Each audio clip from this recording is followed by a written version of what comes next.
ಓಂ ಸದ್ಗುರುನಾಥ ಶರಣಂ ಜಯ ಜಯ. ಓಂ ಸಚ್ಚಿದಾನಂದ ಶರಣಂ ಜಯ ಜಯ. ಎಲ್ಲರಿಗೂ ನನ್ನ ನಮಸ್ಕಾರಗಳು. ಜ್ಞಾನೇಶ್ವರಿ ಗೀತಾಮೃತ. ಅರ್ಜುನನಿಗೆ ಕೃಷ್ಣನ ಉಪದೇಶವನ್ನು ಮುಂದುವರಿಸ್ತಾ ಇದ್ದಾನೆ. ದೇಹ ಪೋಷಣೆಯನ್ನು ಮಾಡುವುದು ಹಾನಿಕರ, ಯಾಕಂದರೆ ದೇಹ ನಮಗೆ ಮೋಸವನ್ನು ಮಾಡ್ತಾ ಇರ್ತದೆ ದಿನನಿತ್ಯ. ಮತ್ತು ಈ ದೇಹ ಪೋಷಣೆ ಮಾಡಬಾರ್ದಂದ್ರೆ ಅದನ್ನು ಆರೋಗ್ಯಯುತವಾಗಿ ಇಟ್ಟುಕೊಂಡು ನನ್ನ ಉದ್ಧಾರದ ಕಡೆಗೆ ಮನಸ್ಸು ಮಾಡಬೇಕು. ಮೊದಲು ನಿಷ್ಕಾಮ ಕರ್ಮವನ್ನು ಆಚರಣೆ ಮಾಡಿ ಅಂತಃಕರಣ ಶುದ್ಧಿ ಮಾಡಿಕೊಂಡು ವೈರಾಗ್ಯದಿಂದ ಕೂಡಿದ ವಿವೇಕದಿಂದ ನಾನು ಜ್ಞಾನವನ್ನು ಸಂಪಾದನೆ ಮಾಡಬೇಕು ಅನ್ನೋ ವಿಚಾರವನ್ನು ಕೃಷ್ಣ ಹೇಳ್ತಾ ಹೋಗ್ತಾ ಇದ್ದಾನೆ. ಮುಂದುವರೆದು ಹೇಳ್ತಾನೆ, ಹೇ ಅರ್ಜುನ, ಇಂದ್ರಿಯಗಳಿಗೆ ಅಭಿರುಚಿಯಾದ ವಿಷಯಗಳನ್ನು ಅನುಭವಿಸುವುದರಿಂದಲೇ ಮನಸ್ಸಿಗೆ ಸುಖವಾಗುವುದೆಂದು ಭಾವಿಸಿದರೆ. ಏನು ಹೇಳ್ತಾ ಇದ್ದಾನೆ? ಇಂದ್ರಿಯಗಳಿಗೆ ಅಭಿರುಚಿಯಾದ ವಿಷಯಗಳನ್ನು, ಈಗ ನಾಲ್ಗೆ ಒಂದು ಮಾವಿನ ಹಣ್ಣು ತಿನ್ನಬೇಕು ಅಂತ ಅಂತದೆ. ಇಂದ್ರಿಯ ನಾಲ್ಗೆ, ನಾಲ್ಗೆ ಒಂದು ಇಂದ್ರಿಯ. ಈ ವಿಷಯ ವಸ್ತು ಯಾವುದು ಅಂದರೆ ಮಾವಿನ ಹಣ್ಣು. ಈ ವಿಷಯಗಳನ್ನು ಅನುಭವಿಸಿದರೆ, ಇಂದ್ರಿಯಗಳಿಗೆ ಅಭಿರುಚಿಯಾದ ವಿಷಯಗಳನ್ನು ಅನುಭವಿಸುವುದರಿಂದಲೇ ಮನಸ್ಸಿಗೆ ಸುಖವಾಗುತ್ತದೆ. ಈ ನಾಲಿಗೆ ಎಂಬ ಇಂದ್ರಿಯಕ್ಕೆ ವಿಷಯ ವಸ್ತುವಾಗಿರ್ತಕ್ಕಂಥ ಮಾವಿನ ಹಣ್ಣನ್ನು ತಿಂದರೆ ಮನಸ್ಸಿಗೆ ಸುಖವಾಗುತ್ತೆ ಅಂತ ನಾನೇನಾದ್ರು ಅಂದ್ಕೊಂಡಿದ್ರೆ, ಕಳ್ಳತನ ಮಾಡುವವನಿಗೆ ಸಕಲೇಂದ್ರಿಯಗಳು ಇರ್ತವೆ, ಕಳ್ಳತನ ಮಾಡುವವನಿಗೆ ಎಲ್ಲ ಇಂದ್ರಿಯಗಳು ಇರ್ತವೆ. ಆತನು ಸಹ ನೋಡುವುದಕ್ಕೆ ಸಂಭಾವಿತನಂತೆ ಸದ್ಗೃಹಸ್ಥನಂತೆ ಕಾಣಿಸುವನು. ಆದರೆ ಘೋರವಾದ ಅರಣ್ಯವನ್ನು ಸೇರಿದಾಗ ಅವನೇ ಇದ್ದ ಹಣವನ್ನು ಸುಲಿಯತೊಡಗುವನು. ಸಕಲೇಂದ್ರಿಯಗಳನ್ನು ಹೀಗೆಯೇ ತಿಳಿಯಬೇಕು. ವತ್ಸನಾಭಿಯನ್ನು ಬಾಯಲ್ಲಿ ಇಟ್ಟುಕೊಂಡಾಗ ಸಿಹಿಯಾಗಿ ತೋರಿದರೂ ತಿಂದವನು ಸಾಯುವಂತೆ ಇಂದ್ರಿಯಗಳಾದರೂ ವಿಷಯ ಸುಖವನ್ನು ಅನುಭವಿಸುವುದಕ್ಕಾಗಿ ಬಾಯಿ ಬಿಡುತ್ತವೆ. ಸೋಂಕಿದವನನ್ನು ಭ್ರಾಂತಿ ಎಂಬ ಹಳ್ಳಕ್ಕೆ ತಳ್ಳಿ ದುಃಖದಲ್ಲಿ ಮುಳುಗಿಸುತ್ತವೆ. ಮೀನು ಮಾಂಸದ ಆಸೆಗಾಗಿ ಗಾಳವನ್ನು ನುಂಗಿ ಸಾಯುವುದಿಲ್ಲವೇ? ಅವುಗಳಿಗೆ ತಮ್ಮ ಪ್ರಾಣವನ್ನು ಕಳೆಯುವಂತಹ ಗಾಳವಿರುವುದೆಂಬ ಅರಿವಿರುವುದೇ? ಇದರಂತೆ ವಿಷಯಗಳಲ್ಲಿ ವಿಹರಿಸುವ ಮಾನವರು ಘೋರವಾದ ಕಾಮಕ್ರೋಧವೆಂಬ ಅಗ್ನಿಯಲ್ಲಿ ಬೀಳುವುದನ್ನು ಏನೆಂದು ಹೇಳಲಿ? ಯಾವಾಗ ಇಂದ್ರಿಯಗಳ ಮೂಲಕ ವಿಷಯ ಸುಖಗಳನ್ನು ಅನುಭವಿಸಿದಾಗ ಕಾಮಕ್ರೋಧಾದಿಗಳು ಜಾಸ್ತಿ ಆಗುತ್ತೆ. ಕಾಮಕ್ರೋಧಾದಿಗಳು ಜಾಸ್ತಿ ಆದಾಗ ಏನಾಗುತ್ತೆ? ಮನಸ್ಸು ತಲ್ಲಣಿಸಿ ಹೋಗುತ್ತೆ. ಧೀರನಾದ ಬೇಟೆಗಾರನು ಮೃಗಗಳನ್ನು ಹಿಡಿಯಲು ದೃಷ್ಟಿಸಿ ನೋಡುತ್ತಾ ಸುತ್ತಮುತ್ತಲಿನ ಮೃಗಗಳನ್ನು ಒಂದು ಕಡೆ ಸೇರಿಸುವಂತೆ ಲೋಕದಲ್ಲಿನ ವಿಷಯ ವಿಕಾರಗಳು ಮಾನವರನ್ನು ದಾರಿ ತಪ್ಪಿಸಿ ತಮ್ಮ ಆಟವನ್ನು ಸಾಧಿಸಲು ಯತ್ನಿಸುತ್ತವೆ. ನೀನು ಈ ಕಾಮಕ್ರೋಧಗಳಿಗೆ ಎಂದಿಗೂ ವಶನಾಗಬೇಡ. ಪ್ರೀತಿಯಿಂದ ಗಂಟಲನ್ನು ಕೊಯ್ಯುವ ತುಂಟರನ್ನು ನಾಮಮಾತ್ರಕ್ಕೂ ಸ್ಮರಿಸಬೇಡ. ನೀನು ಇವರ ಸುದ್ದಿಯನ್ನೆತ್ತದೆ ಆತ್ಮಜ್ಞಾನವನ್ನು ಬಿಡದಂತೆ ರಕ್ಷಿಸು. ಪ್ರೀತಿ ಮಾತಾಡ್ಕೊಂಡು ಗಂಟಲು ಕುಯ್ತಾರಲ್ಲ, ಅವ್ರನ್ನ ಎಷ್ಟು ಮಾತ್ರಕ್ಕೆ ನಂಬಬಹುದು?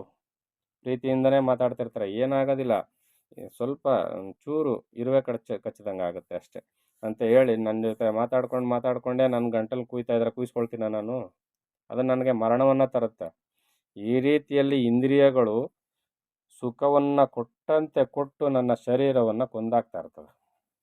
ಈ ಅರಿವು ನನಗೆ ಬರಬೇಕು. ಅದರಿಂದ ಇಂದ್ರಿಯ ಸುಖ, ವಿಷಯ ಸುಖಗಳನ್ನು ಅನುಭವಿಸಲಿಕ್ಕೆ ಹೋಗ್ಬೇಡ ಹೆಚ್ಚಾಗಿ, ಅದು ನಿನ್ನನ್ನು ಹಾಳು ಮಾಡುತ್ತೆ. ಅದರಿಂದ ಆತ್ಮಚಿಂತನೆಯಲ್ಲಿ ತೊಡಗು ಅಂತ ಕೃಷ್ಣನು ಹೇಳ್ತಾ ಇದ್ದಾನೆ. ಹೇ ಅರ್ಜುನ, ನನ್ನ ಸ್ವಧರ್ಮವು ಕಷ್ಟಕರವಾಗಿದ್ದರೂ ಅದನ್ನು ಆಚರಿಸುವುದರಿಂದಲೇ ಕಲ್ಯಾಣವಾಗುವುದು. ಅರ್ಥ ಆಗ್ತಿದೆಯಲ್ಲ? ನನ್ನ ಸ್ವಧರ್ಮವು ಕಷ್ಟಕರವಾಗಿದ್ದರೂ ಅದನ್ನು ಆಚರಿಸುವುದರಿಂದಲೇ ಕಲ್ಯಾಣವಾಗುವುದು. ಇತರ ಧರ್ಮವು ನೋಡುವುದಕ್ಕೆ ಸುಲಭವಾಗಿ ಕಾಣಿಸಿದರೂ ನಾವು ಮಾತ್ರ ಸ್ವಧರ್ಮವನ್ನೇ ಆಚರಿಸಬೇಕು. ಇಲ್ಲಿ ಜಾತಿ ಹೇಳ್ತಾ ಇದೆಯೇನೋ, ಧರ್ಮ ಹೇಳ್ತಾ ಇದೆಯೇನೋ ಅಂತ ಅಂದ್ಕೊಳ್ತಾರೆ. ಈಗ ಅದನ್ನೇ ಹೇಳ್ತಾ ಇರೋದು.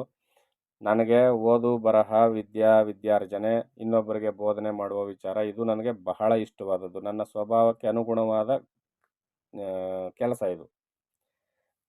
ನಾನು ಇದನ್ನು ಮಾಡಿದ್ರೆ ಮಾತ್ರ ಇತರರಿಗೆ ಅದು ಸುಲಭವಾಗಿ ಅರ್ಥ ಆಗುತ್ತೆ, ನಾನು ಚೆನ್ನಾಗಿ ಮಾಡಲಿಕ್ಕೆ ಸಾಧ್ಯ, ಬೇರೆಯವ್ರಿಗೂ ಅರ್ಥೈಸ್ಲಿಕ್ಕೆ ಸಾಧ್ಯ. ಆದರೆ ನನ್ನ ಸ್ವಧರ್ಮವಾದ ಈ ಅಧ್ಯಯನ ಇವುಗಳನ್ನು, ನಾನು ಹುಟ್ಟಿನಿಂದ ಯಾವುದೇ ಜಾತಿ ಆಗಿರ್ಬೋದು, ಯಾವುದೇ ಧರ್ಮಕ್ಕೆ ಸೇರಿರ್ಬೋದು, ಆದರೆ ನನ್ನ ಸ್ವಧರ್ಮ ಏನಾಗಿದೆ? ಅಧ್ಯಯನ ಮಾಡುವುದು. ಓದು ಬರಹವನ್ನು ಚೆನ್ನಾಗಿ ಮಾಡುವುದು, ಇನ್ನೊಬ್ಬರಿಗೆ ತಿಳಿ ಹೇಳುವುದು, ಈ ಥರದಲ್ಲಿ ನನ್ನ ಕ್ಯಾರೆಕ್ಟರ್ ಇರ್ತದೆ. ನನ್ನನ್ನು ತಗೊಂಡೋಗ್ಬಿಟ್ಟು ಬಾಯಲ್ಲಿ ವ್ಯಾಪಾರ ಮಾಡು, ಲಾಭಕರವಾಗಿ ನಡೀಲಿ, ಹಣ ಸಂಪಾದನೆ ಮಾಡು, ಹಣವನ್ನು ದುಪ್ಪಟ್ಟು ಮಾಡು ಅಂತ ಕೂರಿಸಿದ್ರೆ ನನಗದರಲ್ಲಿ ಮತಿ ಕೆಲಸ ಮಾಡೋದಿಲ್ಲ, ಆಸಕ್ತಿ ಇರೋದಿಲ್ಲ. ಅದರಲ್ಲಿ ಯಾವ್ಯಾವ ಥರದಲ್ಲಿ ಲಾಭ ತರಬೇಕು, ಯಾವ ಥರದಲ್ಲಿ ವ್ಯಾಪಾರ ವಹಿವಾಟುಗಳನ್ನ ಮಾಡಬೇಕು ನನಗೆ ಬರೋದಿಲ್ಲ. ಅಂಥ ಕಡೆ ನನ್ನನ್ನು ಕೂರಿಸಿದ್ರೆ ಅದು ಹಾಳಾಗುತ್ತೆ. ಅದರಿಂದ ಕಷ್ಟವಾದರೂ ನನ್ನ ಧರ್ಮವನ್ನೇ, ನನ್ನ ಸ್ವಭಾವಕ್ಕೆ ಅನುಗುಣವಾದ ಧರ್ಮವನ್ನೇ ನಾನು ಮಾಡಬೇಕೇ ಹೊರತು ನನಗಲ್ಲದ ಕಾರ್ಯವನ್ನು ಮಾಡಬಾರ್ದು. ಅದರಿಂದ ನಿನಗೆ ಯಶಸ್ಸು ಸಿಕ್ಕೋದಿಲ್ಲ ಅಂತ ಕೃಷ್ಣ ಹೇಳ್ತಾರದು ಹೊರತು ಧರ್ಮ ಅಂದರೆ ಇಲ್ಲಿ ಜಾತಿ ಕುಲಗಳ ಬಗ್ಗೆ ಮಾತಾಡ್ತಾ ಇಲ್ಲ.